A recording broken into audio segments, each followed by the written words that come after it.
Pitch ঢালা রাস্তায় cycle ধরে বসে হাঁপাচ্ছে ইনশিতা। সাইকেল চালানোর মতো শক্তি বা ইচ্ছা আর কোনোটাই নেই তার। আর সাইকেলের চাকায় হাওয়াও শেষ হয়ে গিয়েছে।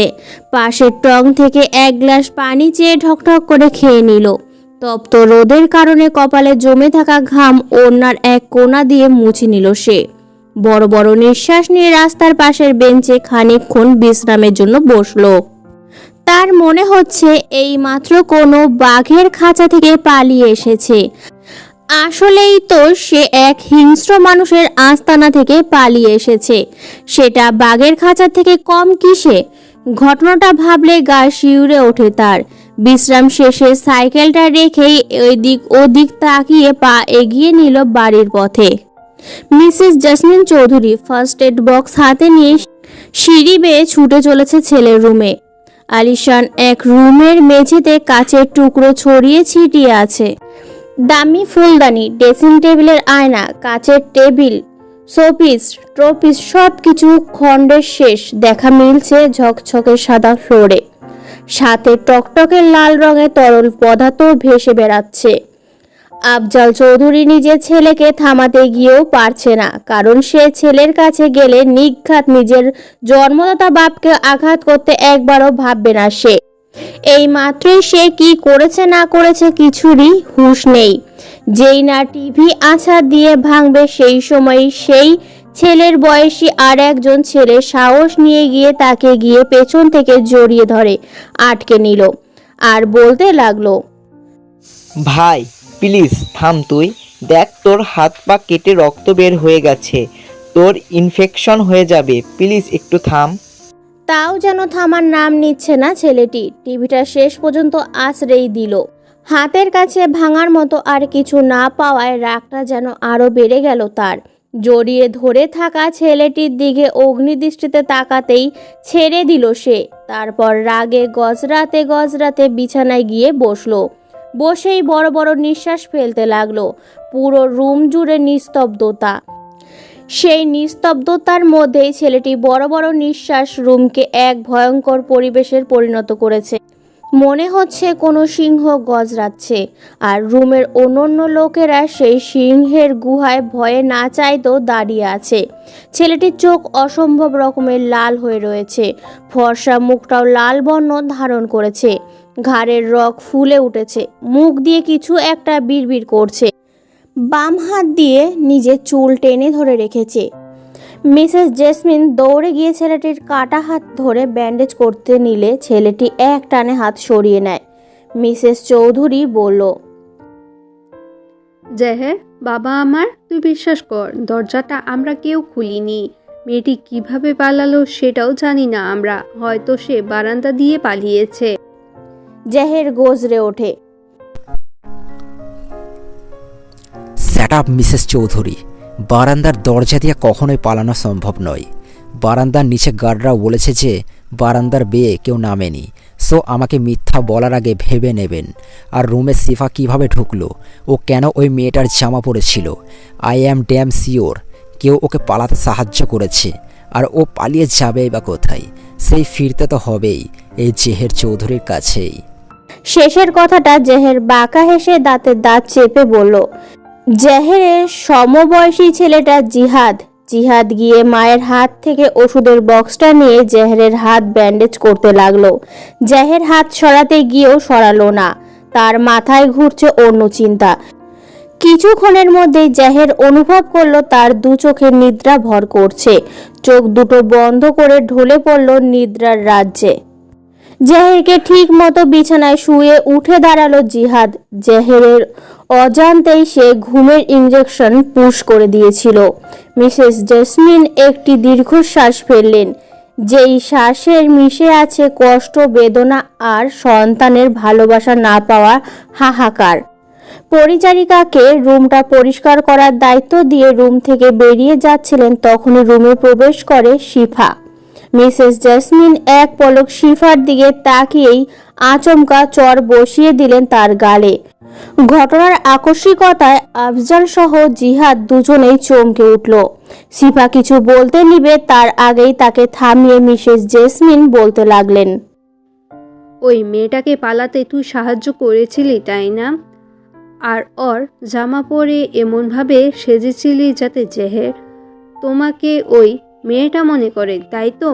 আর তোমাকে কতবার বারণ করব যে জেহেরের সামনে না আসতে? তোমার সাহস কি করে হয়? তোমাকে সহ্য করতে পারে না জেহের, সেটা তো ভালো করেই জানো। তাও জেহেরকে রাগানোর মতন কাজ করো কেন তুমি? আজ যদি ওই মেয়েটাকে পালাতে না দিতে তাহলে হয়তো জেহের এত রেগে যেত না, আর না নিজের ক্ষতি করত। বেয়াদব মেয়ে কোথাকার! লজ্জা থাকলে আর কখনোই জেহের কেন এই বাড়িতে আসবে না তুমি। শিফা মাথা নিচু করে আছে আর মিসেস জেসমিন ক্রমশ রাগে উত্তেজিত হয়ে যাচ্ছে। জিহাদ তাড়াহুড়ো করে মিসেস জেসমিনকে ধরে বলল, মম, তুমি এখন আর কথা বলো না, তোমার প্রেশার বেড়ে যাচ্ছে, রুমে যাও প্লিজ। আফজাল চৌধুরীকে ইশারা করতে তিনি মিসেস জেসমিনকে ধরে জোর করে রুমে নিয়ে যেতে লাগলেন।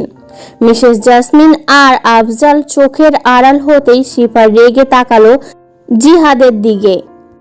অথচ জিহাদ নির্বাক। সে ছোট্ট নিঃশ্বাস ফেলে জেহেরের রুম ত্যাগ করলো। পিছন পিছন শিফাও তাকে অনুসরণ করে। বারান্দায় পাতা ছোট চেয়ারটিতে বসে অন্ধকার আকাশে তাকিয়ে আছে ইনসিতা। পুরো নাম ইনসিতা আফাফ রোজ। রোজ নামটি তার মামার দেওয়া হলেও কেউ এই নামে ডাকে না। জন্ম সদরে রোজ উল্লেখিত থাকলেও সকলের কাছে তা অদৃশ্য। সকলের কাছে নাকি রোজ নামটা বিদেশি বিদেশি লাগে, তাই সকলেই ইনসিতা বলে ডাকে। অথচ ইনসিতার কাছে রোজ নামটাই সবচেয়ে প্রিয়। কিন্তু আফসোস, কেউ রোজ বলে ডাকে না। কাঁধে কারো হাতে ছোঁয়া পেতেই আখি জোড়া মেলে তাকালো ইনসিতা। দেখলো তার বেস্ট ফ্রেন্ড নয়নিকা চিন্তিত বদনে তার দিকে তাকিয়ে আছে। কি হয়েছে জিজ্ঞাসা করতেই মাথা না নাড়িয়ে কিছুই হয়নি বলে নয়নিকা উল্টো ভ্রুটি উঁচু করে ইনসিতাকে জিজ্ঞাসা করলো, তোর কি হয়েছে সেটা বল। আমার আবার কি হবে? দেখ, ভমিতা আমার একদমই পছন্দ না, সেটা তুই জানিস। আমাকে দেখলে যে কিনা ঝগড়া মারামারি শুরু করে দেয়, সে আর চুপচাপ মানা যায়? আর তুই নাকি রুমে এসে কিছু না খেয়ে বসে আছিস, কারোর সাথে নাকি ঠিকমতো কথাও বলছিস না। কি হয়েছে বলবি? আরে নয়ন, কিছুই হয়নি, আমার মাথাটা একটু ধরেছিল শুধু, তাই আর কি। দেখি তো, তুই বলবি নাকি আমি আমার কায়দা অবলম্বন করে কথা বের করব? জবাবে কিছুই না বলে চুপ করে রইল ইনসিতা। নয়নিকা নাছর বান্দা, সে কথা বের করেই ছাড়বে, তার থেকে বরং নিজেই বলে দেওয়াটা ভালো। আর এমনিতেও ইনসিতার মনে অজস্র কৌতূহল জমা হয়ে আছে। সেই কৌতূহলকে মেটাতে হলেও নয়নিকাকে সবটা বলা দরকার। নয়নিকার হাত ধরে টেনে আর একটা চেয়ারে বসিয়ে দিল সে। শূন্য তাকিয়ে মনে করতে লাগলো আজ সকালে ঠিক কি কি ঘটেছিল তার সাথে। সকালবেলা ড্রেসিং টেবিলের আয়নার সামনে দাঁড়িয়ে সাজছিল ইনসিতা। পরনে কালো শাড়ি, হাতে কালো চুড়ি, চোখে কাজল আর ঠোঁটে হালকা লিপস্টিক। একদম সিম্পল সাজ যাকে বলে। আজ ভার্সিটির সকলেই মিলে পিকনিকে যাওয়ার প্ল্যান ছিল, তাই সেই শাড়িটাকেই বেছে নিল। এছাড়া আর কোনো জামাও ছিল না তার। বাবাকে বলতেও পারছে না সে। বাবার কাছে বাড়তি টাকা নেই সে জানে। গত মাসের কারেন্ট বিল পর্যন্ত বকেয়া আছে, আর টিউশনি টাকাটাও বাজারের খরচ করে ফেলেছে। শাড়িটা বাবা 1 বছর আগে কিনে দিয়েছিল, কোনোদিন পরেনি সে। আজকে পরার জন্য উপযুক্ত সময় ভেবে পরে নিল। পিকনিক শেষ করে বিকেলে ফেরার পথে তার সহপাঠী অনু এসে বলল, ইতু শোন, একটা কাজ করতে পারবি? কি রে, কিছু বলবি? একটা কাজ করতে পারবি? কি? জেবাদের বাসায় গিয়ে এই ব্যাগটা জেবাকে দিয়ে দিস প্লিজ। ও চলে গিয়েছে আর এই ব্যাগটাও আমার কাছে ভুলে রেখে গিয়েছে। এখানে নাকি ওর কিসের ইম্পর্টেন্ট জিনিস আছে। তাহলে কালকে দেখা হলেই দিয়ে দিস।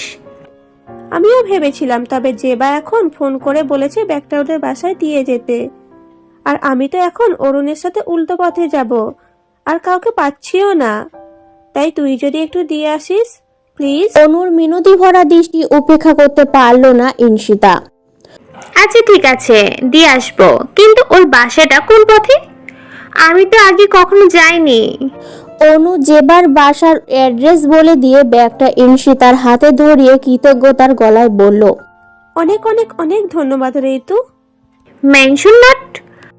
ঠিকানা অনুযায়ী সেই পথে হাঁটা দিল ইনশিতা। এই রাস্তায় আগে কখনো আসেনি সে। রাস্তার পাশে বিশাল বড় গেটের সামনে দাঁড়িয়ে আছে ইনশিতা। হাঁ হয়ে গিয়েছে তার মুখ। গেটটা এত বড় যে ভেতরের ঘরের টিকিটাও দেখা যাচ্ছে না। গেটের দুপাশে নিচ থেকে বেয়ে ওপরে উঠেছে লতানো গাছ। তার মধ্যে ফুটে রয়েছে শুভ্র সাদা অপরাজিতা। পুরো গেট জুড়ে সাদা অপরাজিতা যেন গেটের সৌন্দর্য আরো বাড়িয়ে দিয়েছে। তার পাশে বেশ বড় সড়ো একটি নেম প্লেট লেখা চৌধুরী মহল। জেবা আর সহপাঠী হলেও পড়ালেখা ছাড়া আর কোনো কথা হয় না তার, এমনকি ভালো করে চেনেও না তাকে। গেটের কাছে যেতে দারোয়ান হাত দিয়ে আটকে ধরল তাকে। কাকে চাই? মানে আসলে জেবা চৌধুরীর বাড়ি তো এটা, তাই না? ওর সাথে দেখা করতে এসেছি। দারোয়ান ইনশিতাকে দাঁড় করিয়ে রেখেই কাকে যেন ফোন দিল। 2 মিনিট পর ইনশিতাকে ভেতরে যাওয়ার জন্য গেট খুলে দিল। বড় গেট পেরোতেই ইনশিতা অবাক বিস্ময়ের তার মুখ হা থেকে এত বড় হা হয়ে গিয়েছে। সে কি স্বপ্ন দেখছে? চোখ দুটোকে একবার দুহাত দিয়ে কষলে নিল। না, কোনো স্বপ্ন নয় এটা। নির্মম নিস্তব্ধ পরিবেশে মাথা উঁচু করে দাঁড়িয়ে আছে বিশাল এক অট্টালিকা। এই রকম বাড়িগুলো সে টিভিতে দেখেছে, সামনাসামনি যে দেখবে এটা হয়তো আশাও করেনি। গেট থেকে ঘরে যাওয়ার জন্য সুদীর্ঘ কংকর বিছানো রাস্তা। ঘরের দেয়াল জুড়ে সাদা রং করা। শিল্পী যেন নিজের সবটা ভালোবাসা উজাড় করে তৈরি করেছে ঘরটা। ঘরের বেশ খানিকটা অংশের দেয়ালের জায়গায় কাঁচ দিয়ে আটকানো। কাঁচ দিয়ে ভেতরটা কিছু কিছু দেখা যাচ্ছে। ঘরটার চারপাশে ফুল গাছ দিয়ে জড়ানো। রাস্তার দুপাশে সবুজ ঘাসের ঢাকা বড় এক উঠান। উঠোনের এক পাশে বেতের সোফা, টেবিল সুন্দরভাবে পাতানো, আর এক পাশে বড় একটি দোলনা। উঠোনের কোনায় ছোট্ট একটি ঘর দেখা যাচ্ছে। পুরো উঠোনের চারপাশে গাছের ছড়াছড়ি, যার ফলে কিছুটা ছায়ায় কিছুটা বিকেলের রোদে ঢেকে আছে পুরো বাড়িটা। ইনশিতা ধীর পায়ে প্রবেশ করলো ঘরের ভেতরটায়। মেন দরজা ঠেলে ভেতরে ঢুকতেই আর এক দফা চমকালো ইনশিতা। শুনশান নীরবতায় ছেয়ে আছে পুরো ঘর। এত বড় প্রাসাদের মতো বাড়ি, অথচ কারো দেখা মিলছে না। বেশ ভাবালো ইনশিতাকে। চোখ বুলিয়ে একবার দেখে নিল পুরো ঘরটাকে। মেন দরজা থেকে নামার সময় চওড়া দুটো সিঁড়ি দিয়ে নামতে হয়। বিশাল বড় ড্রয়িং রুমের মাঝখানে বড় বড় সাদা রঙের সোফাগুলো তার কাছে নতুন ঠেকলো। সে তো কাঠের 4 পায়া সোফা দেখেছে, অথচ এই সোফাগুলো মনে হচ্ছে পুরোটাই ফোম দিয়ে ঢাকা আর কিছুটা নিচু হয়ে সবটা ফ্লোরের সাথে মিশানো। তার ওপর রয়েছে ফোমের কুশন। ওপরের দিকে চোখ নিতেই দেখলো বিশাল বড় ঝাড়বাতি। দুপাশে সোফার মাঝখানে একটি কাচের টি টেবিলের কাচটি তাদের আয়নার থেকেও ঝকঝকে পরিষ্কার। কিছুটা মনক্ষুণ্ণ হলো ইনশিতার। সোফার ঠিক কিছুটা দূরে এক পাশ দিয়ে বেয়ে উঠেছে সিঁড়ি। ওপরের তলার চারপাশ দিয়ে কাচের রেলিং দিয়ে বেঁধে রাখা। ড্রয়িং রুমের ডান সাইডে রান্নাঘর দেখে ইনশিতা ভাবলো তাদের দুটো রুম একত্র করলেও এই রান্নাঘরটার সমান হবে কিনা। রান্নাঘরটা ঠিক কিছুটা দূরে অবস্থান করছে কাচের বড় ডাইনিং টেবিল। চেয়ারগুলো কেমন রাজকীয় সাজে সজ্জিত রয়েছে। সোফার কাছে এসে ডাইনিং টেবিলের পর্যবেক্ষণ করতে চোখ গেল ঘরের আরেক পাশটায়। ডাইনিং টেবিলের পাশে আরো পুরো ডাইনিং রুমের সামনাসামনি অর্ধেক দেয়ালটা কাচে ঢাকা, অথচ ওপরের থেকে নিচে পর্যন্ত পুরোটাই কাচ। কাচের পাশটাতে আরো কয়েকটা চেয়ার রাখা। বাহির থেকে আসা প্রাকৃতিক আলো পুরো ডাইনিং রুমে আলোকিত প্রায়। সাথে রয়েছে বাতাসের ছুটোছুটি, কাজ ভেদ করে ওপাশে রয়েছে বড় সুইমিং পুল, তাতে নীল প্রাণী ঢেউ খেলে যাচ্ছে। সুইমিং পুলের পাশে ফুলের বাগান, সেখানে কসমস ফুল ছাড়া আর কোনো ফুলই চিনল না সে, নিশ্চয়ই বিদেশি ফুল। উপরতলাটাও নিশ্চয়ই আরো সুন্দর করে সাজানো। এই বাড়িটা একদিন ঘোরা সম্ভব নয়, 2 দিন তো নিশ্চিত লাগবে। আর মনে মনে ভাবলো ভালোই হয়েছে অনুর কথা শুনে এখানে এসে, না হলে এত সুন্দর একটি বাড়ি কি তার চোখে পড়তো? ইস, তার যদি এমন একটা ঘর থাকতো। এইসব ভাবতে ভাবতে ইনশিতার মনে হলো কেউ তাকে ডাকছে। পেছনে ফিরে দেখলো জেবা হাসি মুখে দাঁড়িয়ে আছে। উজ্জ্বল শ্যামলা মেয়েটার মুখ থেকে যেন সৌন্দর্য উপচে পড়ছে। জেবা এগিয়ে আসলো। কেমন আছো ঈশিতা? অনু আমার ফোন করে বলে দিয়েছিল যে তুমি আসছো। তোমার মূল্যবান সময় নষ্ট করছি আমি, তাই না? এই জন্য সত্যিই আমি সরি। আসলে ব্যাপারটাতে আমার অনেক জরুরি কিছু কাগজ আর জিনিস ছিল যেগুলো আজকে লাগতো। ইনশিতা হাসি মুখে জবাব দিল, সরি বলার কিছুই নেই, আর আমার বাসার রাস্তাটাও প্রায় কাছাকাছি। যদিও ইনশিতার বাসার রাস্তা একদমই বিপরীত, তবুও মিথ্যা বলে দিল। জেবা ব্যাগটা নিয়ে ইনশিতাকে বসতে বলে চলে গেল। ইনশিতা সোফায় বসতেই তলিয়ে যেতে সামলে নিল। বাপরে, কি নরম সোফা, একদম মাখনের মতো নরম যাকে বলে। সোফাতে বসেই চোখ গেল কিছুটা দূরে টি টেবিলে, সেখানে রাখা হয়েছে অনেকগুলো কালো গোলাপ। ঠোঁটে ফুটে উঠল মুচকি হাসি। কালো গোলাপ খুব পছন্দের তার। এগিয়ে চলল গোলাপ নিতে, কয়েকটা গোলাপ কানের পেছনে গুজে দিল। হঠাৎই মনে হলো পেছন থেকে কোনো পুরুষালী গম্ভীর কণ্ঠ কেউ কিছু বলল। ইনশিতাকে দেখে কথা বলা ব্যক্তিটি বিড়বিড়িয়ে বলে উঠল, রোজ, ব্ল্যাক রোজ, মাই ব্ল্যাক কুইন। ইনশিতা ভ্রুকুচকে পিছনে ফিরে তাকালো। সিঁড়ির গোড়ায় ব্ল্যাক শার্ট আর ব্ল্যাক ড্যানিম জিন্স পরিহিত একটি স্মার্ট ছেলে দাঁড়িয়ে আছে। আকর্ষণীয় ফিগার যাকে বলে। সুদর্শন ছেলেটি ফর্সা মতন শরীরে কালো রঙের শার্টটি ফুটে উঠেছে। আয়াতাকৃতির চোখে এক ধ্যানে চেয়ে আছে তার দিকে। মসৃণ চুলগুলো কপালে ছড়িয়ে ছিটিয়ে আছে। ফর্সা গালে খোঁচা খোঁচা দাড়ি, গোলাপি রঙা ঠোঁটে কিছু একটা বিড়বিড় করছে। যেহেতু সিঁড়ি নিচে নামতেই চোখ গেল কালো গোলাপ রাখা চেয়ারটির দিকে, যেখানে একটি মেয়ে ফুলগুলো নিয়ে কিছু একটা করছে। পিছনে ফিরে ছিল বিধায় মেয়েটির সামনের অংশ দেখতে পায়নি সে। পরনে কালো শাড়ি। মেয়েটা একটু এদিক ফিরতেই চোখ আটকে গেল তার। হৃৎপিণ্ডের স্পন্দন দ্রুত গতিতে চলতে লাগলো। শ্যামলা রঙের মেয়েটির মায়াবী চোখে কাজল ল্যাপটল, কালো কানে কালো গোলাপ গুজে রাখা, ঠোঁটে এক চিলতে হাসি, হাতের কাচের চুড়িগুলো ঝনঝন করছে। ধারালো তার গায়ের গরম। কালো গোলাপ মাথায় দেওয়ায় মেয়েটিকে আরো বেশি মায়াবী লাগছে। অনেক মেয়ে সে দেখেছে, তবে কখনো এমন লাগেনি তার। তাহলে এই মেয়েকে এত ভালো লাগছে কেন তার কাছে? তার মাথায় হঠাৎ আসলো এই মেয়েটি কুইন, তাই ব্ল্যাক কুইন। কথাটি মাথায় আসতেই জের ঠোঁটে হাসি ফুটে উঠলো, মৃদু হাসি। বিড়বিড় করে কথাটি বলল সে। তখনই মেয়েটি পিছনে ফিরল আর জেহের হাসি থামিয়ে দেখতে লাগলো তার ব্ল্যাক কুইনকে। তার মধ্যেই চেপা আসলো, হাতে চায়ের কাপ নিয়ে। জেহেরকে লক্ষ্য করলো না সে। ঈশিতাকে দেখে চোখ বড় বড় করে বলতে লাগলো, wow, you look so beautiful Inshita. আমি তো চোখ সরাতেই পারছি না তোমার দিক থেকে। বেশ লজ্জা পেল ঈশিতা। লজ্জায় তার গাল রাঙা হয়ে গেল। জেবা বুঝতে পেরে হেসে বলল, থাক থাক, লজ্জা পেতে হবে না। এখন এখানে বসো, আমার সাথে একটু গল্প করো। সোফায় এসে বসলো তারা। রিয়াজটি বলছি ঈশিতা, আমি যদি ছেলে হতাম না তাহলে তোমাকে এক্ষুনি তুলে নিয়ে গিয়ে বিয়ে করতাম। এই একটি কথায় ঈশিতা লজ্জায় রাঙাবতী হলেও ওপাশে কেউ রাগে দপ করে জ্বলে উঠল। জেহের ঘাড় কাত করে এক হাতে নিজের চুলগুলো টেনে ধরলো। চোয়াল শক্ত হয়ে গেল ক্রমশই। রাগে বড় বড় নিঃশ্বাস ফেলছে।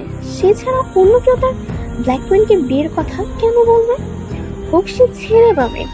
কেন অন্য কেউ তাকে সুন্দর বলবে? একমাত্র জেহের ছাড়া অন্য কেউ তাকে কিচ্ছু বলবে না।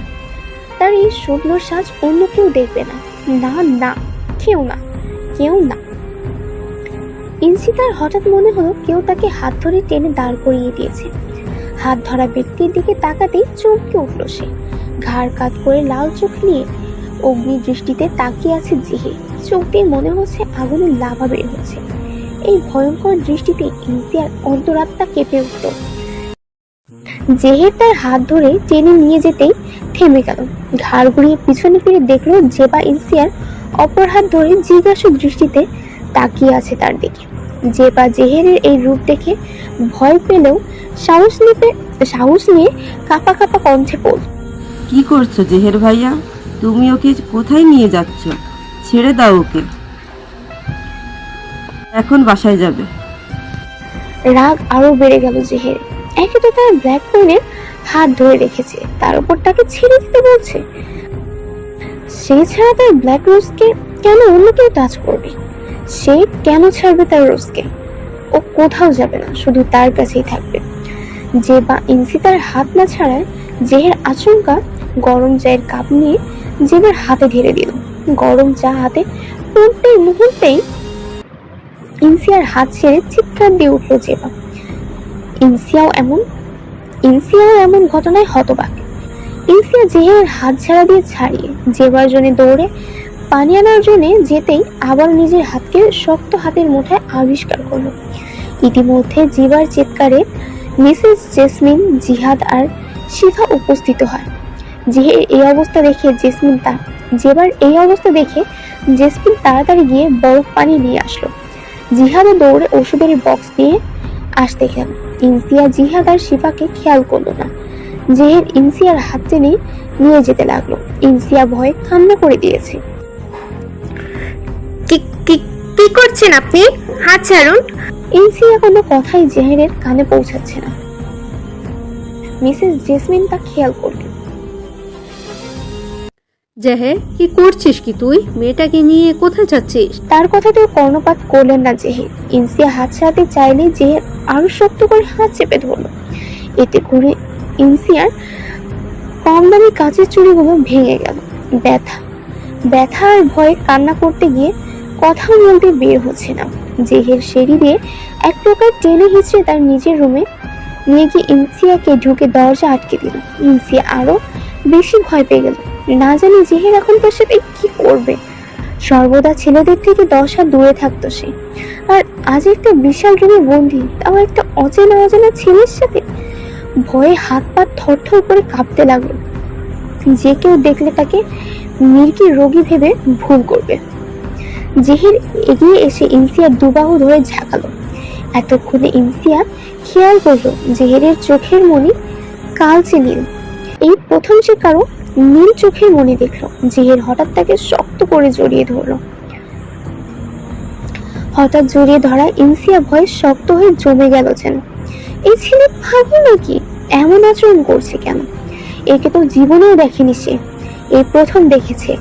তার মধ্যে এমন ভাবে জড়িয়ে ধরেছে যাতে ইনসিয়ার দম বন্ধ হয়ে যাওয়ার উপক্রম। তাই মনে হচ্ছে তার শরীরের সকল হাড্ডিগুড্ডি ইতিমধ্যে ভর্তা হয়ে গিয়েছে। ইনসিয়া কম্পিত কণ্ঠে কোনো রকমে বলল, আমায় ছেড়ে দিন প্লিজ।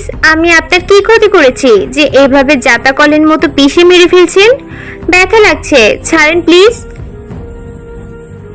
এইটুকু বলতেই যেন দম ফুরিয়ে গেল ইনসিয়া। ব্যথার কথা শুনে জেহের আলগা করে ধরলো ইনসিয়াকে। আলগা হতেই ইনসিয়া জেহেরকে ধাক্কা দিয়ে দূরে সরিয়ে দিয়ে রেগে বলল, আপনি কি পাগল? এভাবে আমাকে হুট করে এখানে আনার মানে কি?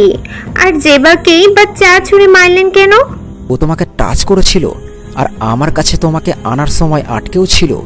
আমাকে তোমার কাছ থেকে কেউ দূর করার চেষ্টা করলে তাকে আমি এমনি ছেড়ে দেবো নাকি? দাঁত কিরমির করে বলল জেহের, আপনাকে আমি চিনি না, জানি না, আর না আপনি আমাকে চেনেন। অচেনা একটা মেয়ের হাত ধরা, তাকে জড়িয়ে ধরা, এগুলো কি ধরেন অসভ্যতাম? ম্যানারলেস কোথাকার। জেহের দাঁতের দাঁত চেপে রাগ আটকালো। এই প্রথম সে কারোর উপর রাগ দেখালো না।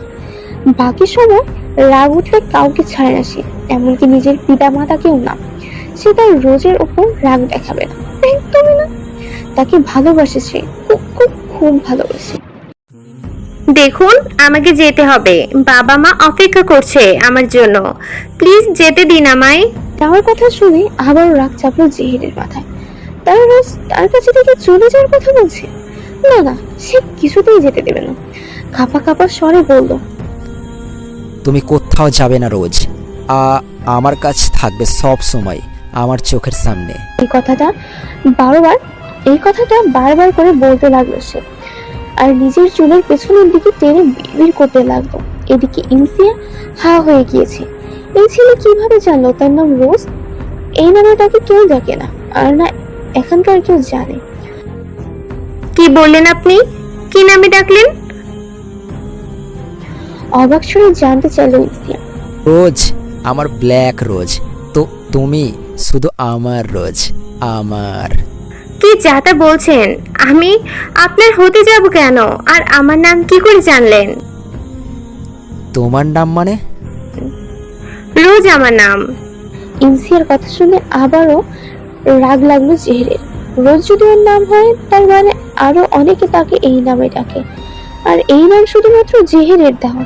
এই নামে অন্য কেউ কেন ডাকবে? কেন? আবারও গিয়ে ইনসিয়ার বাহু শক্ত করে ধরলো। ইনসিয়ার চোখ বন্ধ করে ব্যথা সহ্য করলো। এই ছেলের হাতে এত শক্তি কোথা থেকে আসে? কি খায়?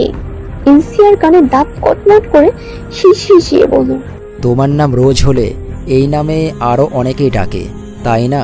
এই নামে কেউ ডাকতে পারবে না তোমায়, কেউ না, একমাত্র জেহের চৌধুরী ছাড়া। জেহেরের কথায় পুরো শরীর কেঁপে উঠল ইনসিয়ার।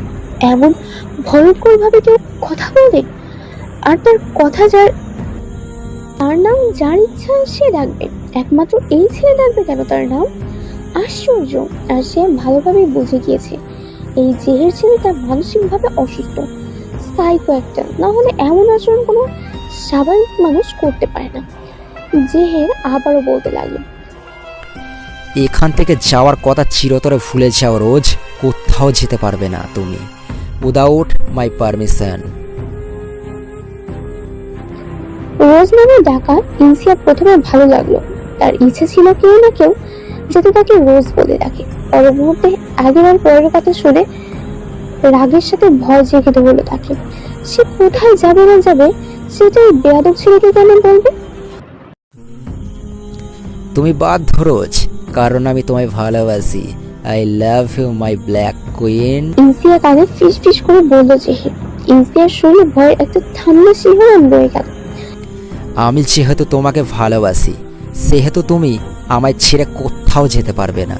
যা কিছুই করো না কেন, সব কিছুতে আমার পারমিশন নেবে, আমার কথা মতো চলবে তুমি। কারো সাথে দেখা করতে হলেও আমার পারমিশন নেবে, ইভেন তোমার বাবা মায়ের সাথে দেখা করার জন্যও। ইনসিয়া যা ভেবেছিল তা আসলেই ঠিক। এই ছেলেটা 100% সাইকো, তাতে কোনো সন্দেহ নেই।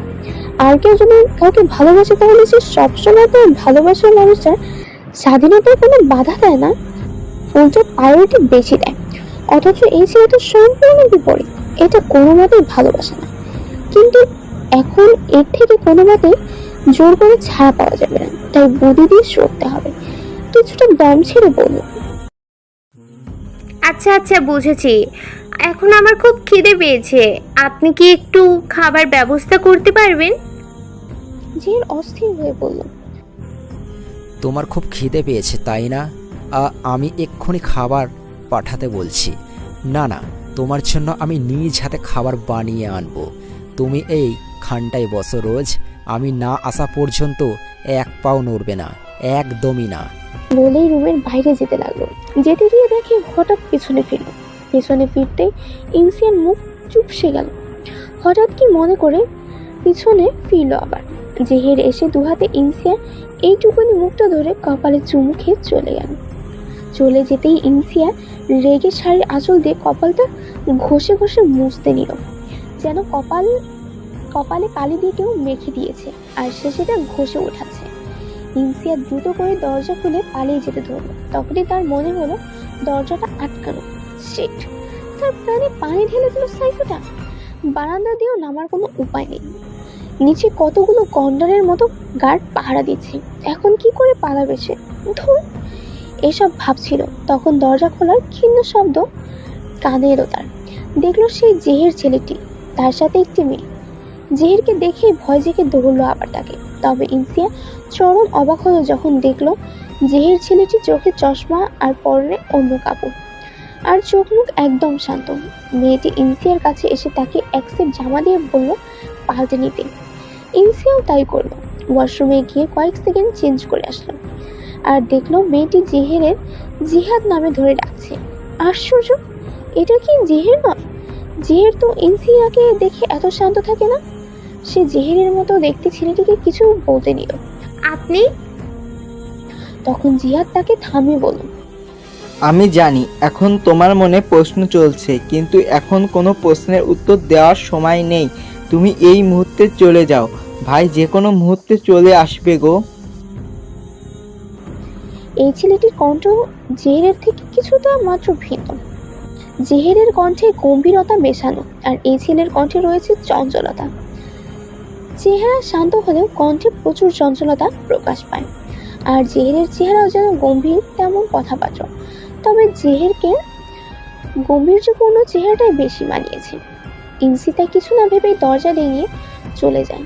সিঁড়ির কাছে যেতেই দেখলো জেহের রান্নাঘরে অ্যাপ্রন পরে কিছু একটা করছে। ইনসিতা মাথায় কিছুই ঢুকছে না। উপরে জেহের, আবার নিচেও জেহের, কি হচ্ছে এসব? আপাতত এসব কিছু চিন্তা বাদ দিয়ে তাকে আগে এখান থেকে বের হতে হবে। তবে রান্নাঘর থেকে পুরো ড্রয়িং রুম দেখা যায়, আর সেখান দিয়েই তাকে যেতে হবে। পরক্ষণেই মনে হলো সে তো অন্য একটা জামা পরে আছে। ওড়নাটা দিয়ে মুখটা ভালোভাবে ঢেকে নিল। ব্যাস, এখন জেহের তাকে চিনবে না। ইমতিয়াজ চুপি সারে জেহেরের সামনে দিয়ে বেরিয়ে বাড়ি থেকে বের হয়ে আসলো। বাড়ি থেকে বের হতেই রাস্তায় ধারে সাইকেল নজরে আসলো। সেটা নিয়েই সে চলে আসে বর্তমানে। এবার বুঝেছিস কাহিনীটা? আমি জেবাকে কিছুটা হলেও চিনতাম, কিন্তু ওর যে ভাই আছে সেটা জানতাম না।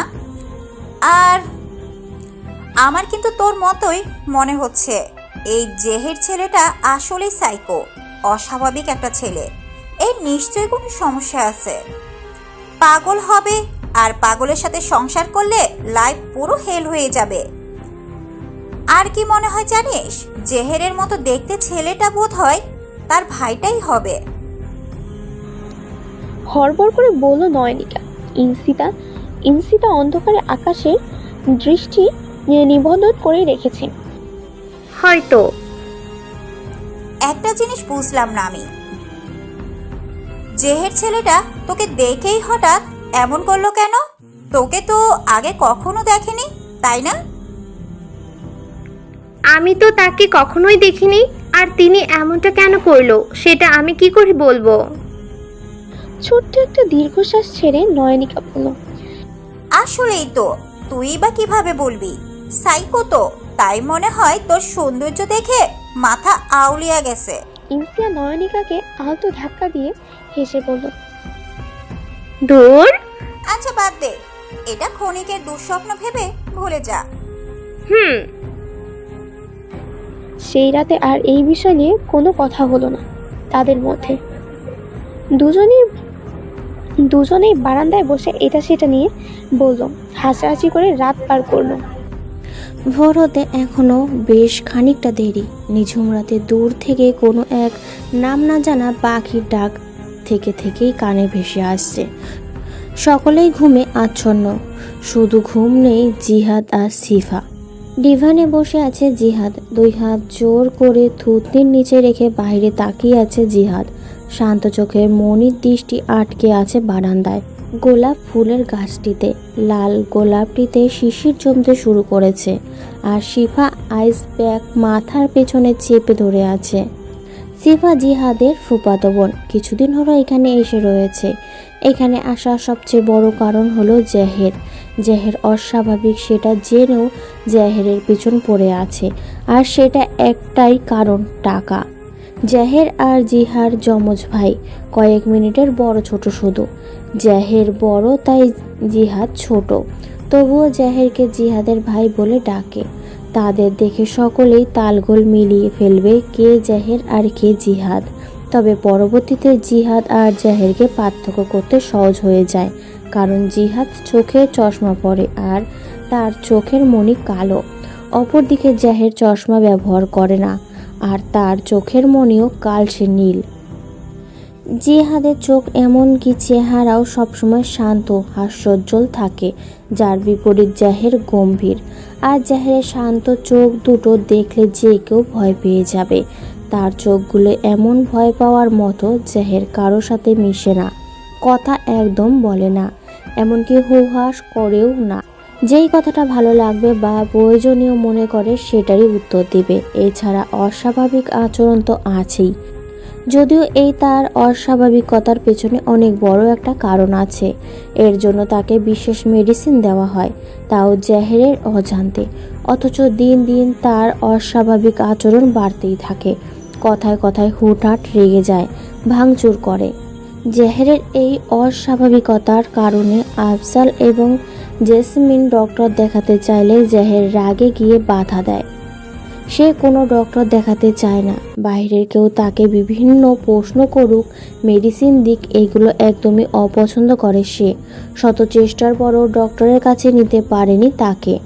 একবার শুধু ডক্টরের কাছে নিতে পেরেছিল, তাও অচেতন অবস্থায়। তখন ডক্টর কিছু মেডিসিন দিয়েছিল। তারপর থেকে মেডিসিনগুলো জাহেরের অজান্তে তাকে খাওয়ানো হয়। আর সেই দায়িত্ব নিয়েছে জিহাদ। একমাত্র জিহাদের ওপরেই রাগ কম দেখায় জাহের। দুই ভাই মিলে নিজেদের বিজনেসের পরিচালনা করে। জাহের কাজের বেলা একদম পারফেক্ট সব কাজ করে। বিজনেসের সকল কাজ বুদ্ধিমত্তা দিয়ে সকলের থেকে এগিয়ে আছে সে। এই কারণে তাদের বিজনেসের সবসময় টপে থাকে। কাজের বেলা হেয়ালি বাড়তি কথা একদমই পছন্দ না তার। অফিসে গিয়ে সবসময় কাজে ধ্যান দিয়ে থাকে। কাজে যদি কোনো রকমের ব্যাঘাত ঘটে তাহলে অস্বাভাবিক আচরণ শুরু হয়ে যায় তার। সেখানেই রাগারাগি করে সকল রাগ স্টাফদের ওপর ঝাড়ে, যার কারণে কাজের ব্যাঘাত ঘটে তাকে তো সে ছাড়েই না। এই কারণে অফিসের সকলেই ভয় পায় তাকে। এমনকি মিটিংয়ে গিয়েও কারো সাথে কুশল বিনিময় না করেই কাজের কথা শুরু করে দেয়। মিটিংয়ের উপস্থিত সকলেই সেই সময়ে ভয়ে কাঁপাকাঁপি শুরু করে দেয়, কারণ একটু 19-20 হলেই সে তার দুনিয়ায় টিকবে কিনা সেটা নিশ্চয়তা নেই। ঘরে সকলেই তাকে ভয় পায়, এমনকি তার বাবা আফজাল চৌধুরীও। আর জিহাদ সকলের সাথে হাসি খুশি থাকে। জিহাদের থেকে জাহেরের ব্যাংক অ্যাকাউন্টের ব্যালেন্স বেশি, আর এই জন্যই শিফা জাহেরের পেছনে পড়ে আছে। জিহাদকেও সে নিজের করত, কিন্তু জিহাদের অ্যাকাউন্টে টাকা জাহেরের চেয়ে কম হওয়ায় সে জিহাদের পেছনে লাগেনি। কিন্তু জাহেরের কাছে যেতে ভয় পায় সে। একবার তো জাহেরের হাতে একটু টাচ করায় তাকে গলা চেপে ধরেছিল। ভাগ্যিস সেদিন সকলের কাছেই ছিল বলে বেঁচে গিয়েছিল। এরপর থেকে সে আর জাহেরের ধারে কাছে যায়নি। অশ্লীল জামা কাপড় পরে দূরের থেকে জাহেরকে আকর্ষণ করার চেষ্টা করে, কিন্তু জাহের তাকে দেখলেই কিছু না কিছু ছুঁড়ে মারেই। তাকে চোখের সামনে সহ্য করতে পারে না জাহের। আজ যখন ইনশিতাকে আটকে রেখে জাহের খাবার বানাতে গিয়েছিল, তখন জিহাদ গিয়ে ইনশিতাকে ছাড়ানোর ব্যবস্থা করে, কারণ সে জানে তার ভাইয়ের সাথে কেউ কখনোই ভালো থাকতে পারবে না। তার ভাইয়ের যেটা একবার পছন্দ হয় সেটা নিজের করেই রাখে, কাউকেই দিতে চায় না, একদম বন্দি করে রাখে জিনিসটা। আর এটা তো একটা মানুষ কখনোই কারো বন্দিনী হয়ে থাকতে চাইবে না নিশ্চয়ই। ইনশিতাকে ছাড়ানোর সময় শিফাও সেখানে উপস্থিত হয়ে যায়। ইনশিতাকে অন্য ড্রেস পরিয়ে বের করে নিজে ইনশিতার শাড়িটা পরে জাহেরকে ইমপ্রেস করার কথা ভাবে শিফা। ইনশিতা বেরিয়ে যাওয়ার পর কোনো রকমে ইনশিতার শাড়িটা পরে অপেক্ষা করতে থাকে জাহেরের। আর জিহাদকে বলে বাহির থেকে দরজা আটকিয়ে যেতে। জিহাদ একবার না করলেও পরে কি ভেবে সে দরজা আটকে চলে যায়। শিফার ধারণা ইনশিতার মতো সাজলে তাকে গ্রহণ করবে জাহের। জাহের খাবার নিয়ে রুমে গিয়ে দেখে রোজ উল্টো দিকে ফিরে আছে। তবে তার খটকা লাগলো যে রোজের চুল কোমর পর্যন্ত, আর এখন পিঠের অর্ধেক মাত্র। ভ্রু কুচকে সামনে এগিয়ে গিয়ে রোজের কাঁধে হাত রাখতে গিয়েও সরিয়ে নিল। রাগান্বিত দৃষ্টিতে ছদ্মবেশী রোজের দিকে একবার তাকিয়ে নিয়ে শোপিস দূর থেকে ছুঁড়ে মারল একদম মেয়েটির মাথা বরাবর। হঠাৎ মাথায় আঘাত লাগায় শিফা চিৎকার দিয়ে পেছনে ফিরলে জাহেদ দাঁতে দাঁত চেপে বলল, তোমার সাহস কি করে হয় আমার রুমে ঢোকার? আর তুমি আমার রোজের শাড়ি কেন পরেছো? আর আর আমার রোজ কোথায়? রোজ কোথায়? তুমি রোজ? চিৎকার করে রোজকে ডাকতে লাগলো আর পুরো রুমের প্রতিটা কোণে খুঁজতে লাগলো। তারপর হুট করেই শিফার দিকে ফিরল সে। শিফা তখনও মাথায় হাত দিয়েছিল। চোখে আগুন ঝরিয়ে জাহের বলল, তুই তুই আমার রোজকে পালাতে সাহায্য করেছিস তাই না? আমার থেকে দূরে সরিয়েছিস তুই, ইউ বাস্টার্ড। বলেই হাতের কাছে ছোট্ট ফুলদানিটা ছুড়ল। আর একটুর জন্য সেটা চোখে লাগেনি, কারণ জিহাদ এসে টান মেরে শিফাকে সরিয়ে দিয়েছিল। অবস্থা বেগতিক দেখে শিফা তৎক্ষণাৎই রুম ছেড়ে পালালো। আর তখনই জাহের ভাঙচুর শুরু হয়ে যায়। তার রোজ তার থেকে পালিয়েছে। সে রাগ গিয়ে পড়ে রুমের প্রত্যেকটা জিনিসের ওপর। জাহেরকে ইনজেকশন দেওয়ায় সে গভীর ঘুমে মগ্ন। জেবা সেই বিকেলের ঘটনার পর থেকে ভয়ে নিজের রুম থেকেও বের হয়নি। নিস্তব্ধতার চাদর ছিঁড়ে জিহাদের কণ্ঠস্বর হুঙ্কারের মতো আওয়াজ তুলল, এইখানে বসে কি করছো শিফা? গিয়ে ঘুমিয়ে পড়ো। ভাবছি। খানিকটা ভ্রু কুঁচকে এলো জিহাদের। থুতনি থেকে হাত না সরিয়েই বলল, কি? যে জিহাদ আমাকে একদম সহ্য করতে পারে না, তার ভাইয়ের কাছেও ঘেঁষতে দেয় না, দেখলেই বাড়ি ছেড়ে চলে যেতে বলে, সেই জিহাদ আজ আমাকে তার ভাইয়ের রুমে থাকতে কোনো বারণ করছে না, আবার আমাকে দেখেও কোনো বাড়তি কথা বলছে না। Is not it so strange?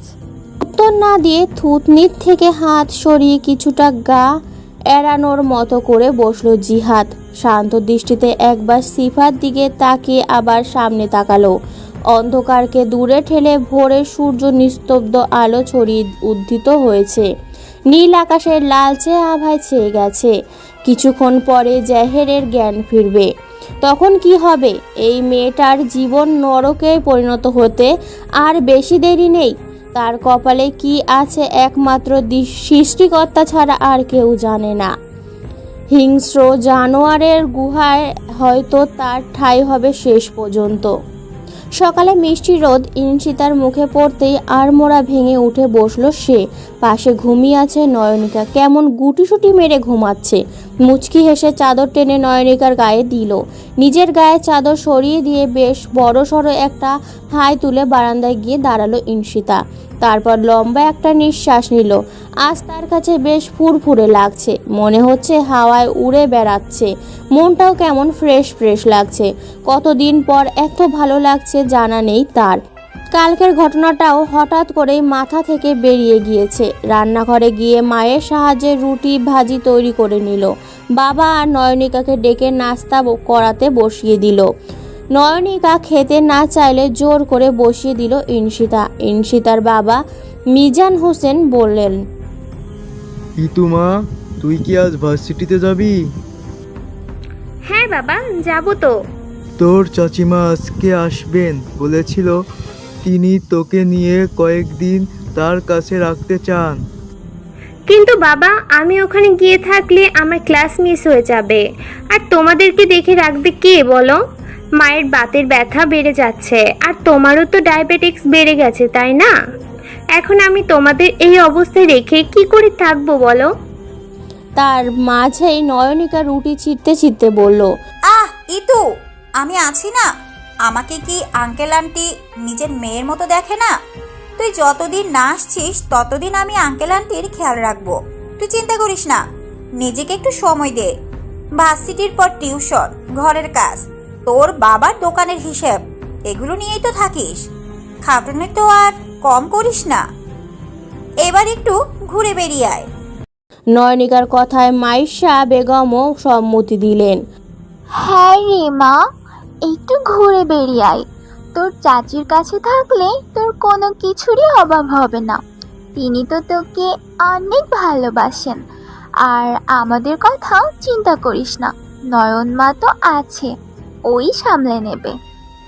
মা, যা মা, আর না করিস না। শত অনুরোধের পর রাজি হলো ইনশিতা। ভার্সিটির কয়েকটা ক্লাস করে এসে চাচি আসলে তার সাথে চলে যাবে। বাবা একটা কথা বলার ছিল। বল মা। আমি কয়েকটা জায়গায় চাকরির জন্য অ্যাপ্লাই করব ভাবছি। মিনাজ অবাক হয়ে বললেন, সে কি রে, তাহলে তোর পড়াশোনার কি হবে? পড়াশোনার জায়গাতেই থাকবে, পার্ট টাইম জব করব আর কি। অনার্সটা ভালোভাবে শেষ হলেই অন্য কোনো ভালো একটা চাকরি খুঁজবো ভাবছি। এভাবে পড়াশোনা, জব, টিউশনি একসাথে চালালে রে তুই আরও বেশি হিমশিম খাবি। না না, চাকরির কোনো দরকার নেই, এখন পড়াশোনা শেষ হোক তারপর। কিচ্ছু হবে না বাবা, আমি ম্যানেজ করে নিব। আর এখন টাকাটাও অনেক দরকার, চারদিকে এত ধার দেনা, এসব শোধ করতে হবে তো, তাই না? তোমার দোকান আর টিউশনিতে কতই বা টাকা আসে বলো তো? এখন চাকরি করাটাই শ্রেয়। মিনাজ হোসেন নিশ্চুপ থেকে সম্মতি দিলেন। আসলেই তো এখন টাকার অনেক দরকার। এই ছোট্ট মেয়েটার কাঁধে কত দায়িত্বের বোঝা, নিজের কষ্ট চেপে কি সুন্দর হাসি মুখে সয়ে যাচ্ছে সব।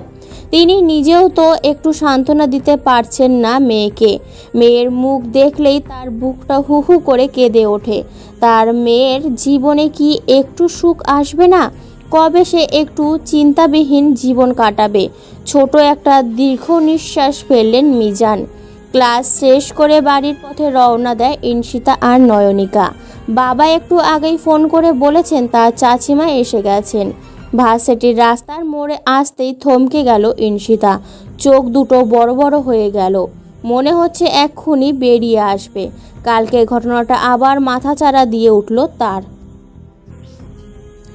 ঈশিতাকে পাশে না পেয়ে নয়নিকা পিছন ফিরে দেখলো চোখ বড় বড় করে দাঁড়িয়ে আছে। বিরক্তি নিয়ে বলল, উফ, ছাতার মাথা, চোখগুলো আলুর মতো করে দাঁড়িয়ে আছিস কেন?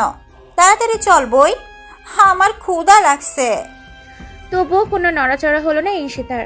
হুশ আসতেই দ্রুত পাশের দোকানের পিছনে লুকালো।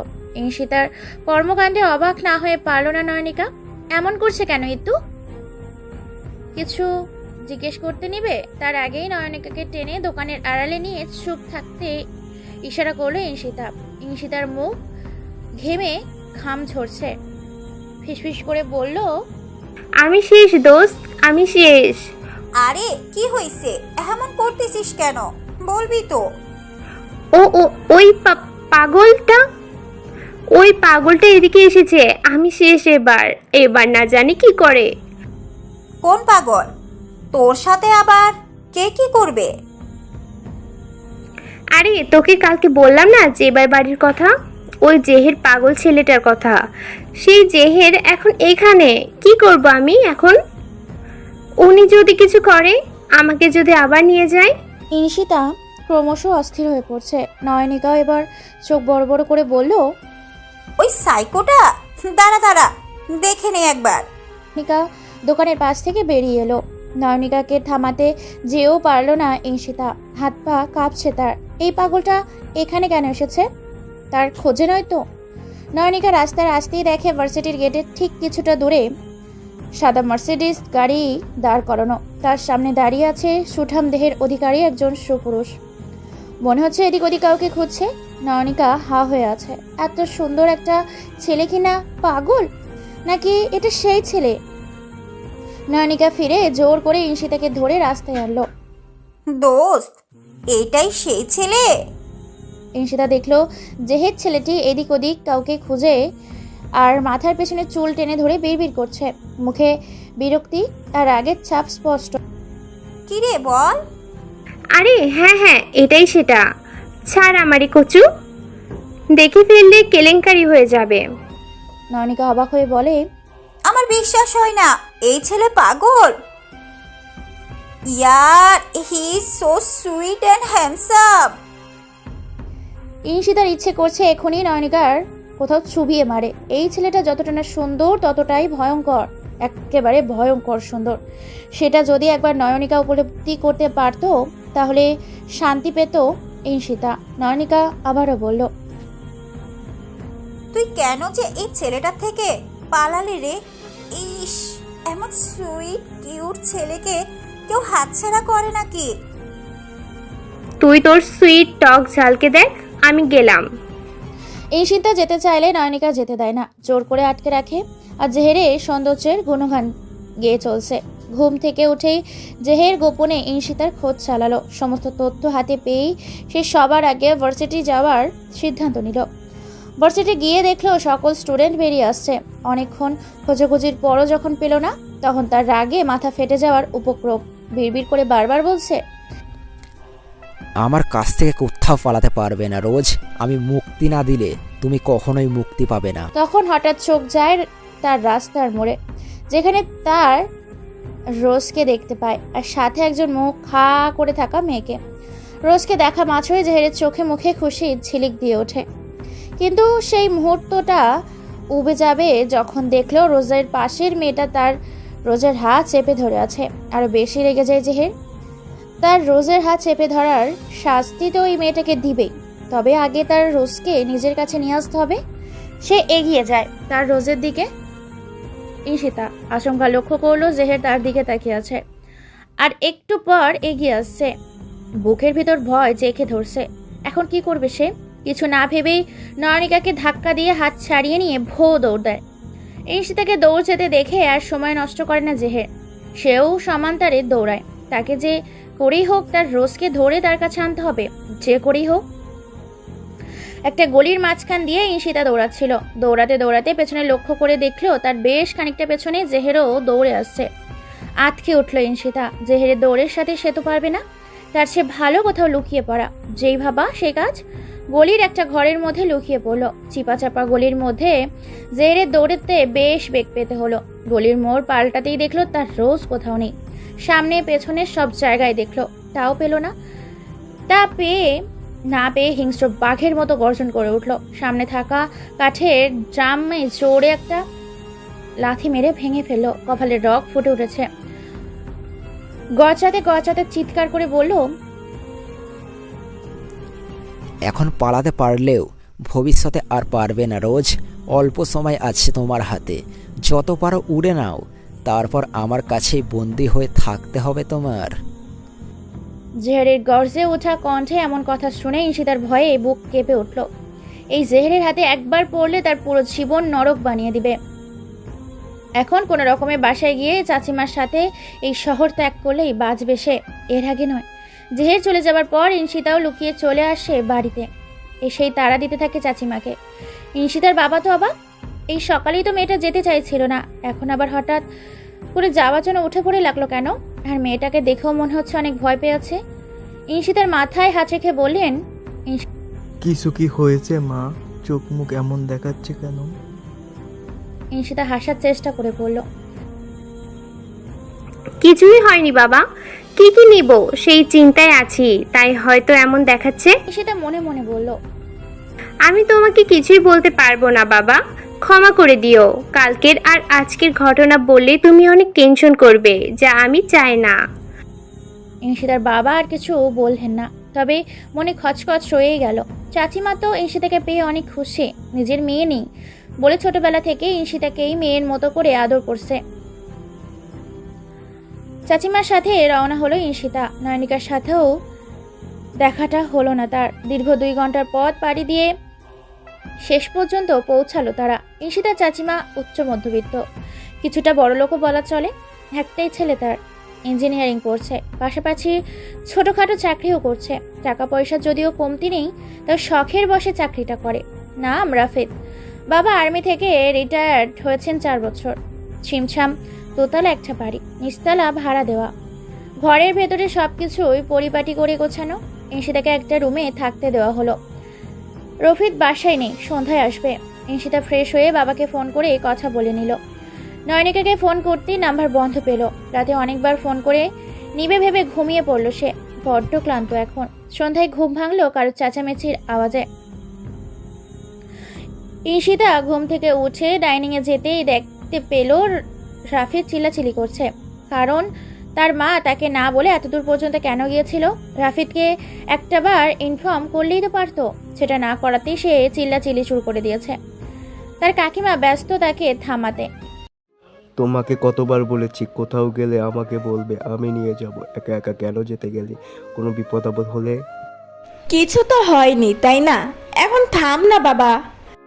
ঈশিতা খেয়াল করে বলল, আমি ছিলাম তো ভাইয়া, কোনো সমস্যা ছিল না। ঈশিতাকে রাফিদ কিছু বলতে নিবে তার আগেই থেমে গেল।